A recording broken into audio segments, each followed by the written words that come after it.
Welcome to Blizzard Fire. We hope this video helps fire up your solution. You start by preparing the workbook. Open the XLSX copy and make sure headers are unique and descriptive so each column becomes a JSON key.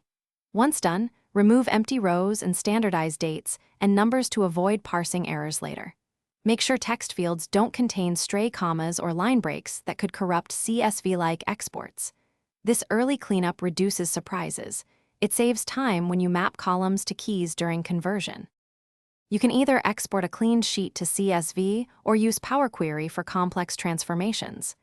If you choose CSV, export UTF-8 and inspect the first few lines. If using Power Query, apply filters, change data types, and pivot or unpivot as needed so each row represents one JSON object. Once you have the shape you want, preview and copy a sample row to confirm field names and formats, match the JSON schema you expect.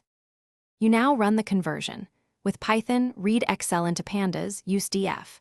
To JSON, orient equals records, force ASCII equals false to get an array of objects. With a converter, import CSV and export JSON. Once exported, validate the file with a linter or load it into a test parser to ensure arrays and objects are correct. If something breaks, inspect header uniqueness, null values, and mix types, fixing those in Excel or Power Query.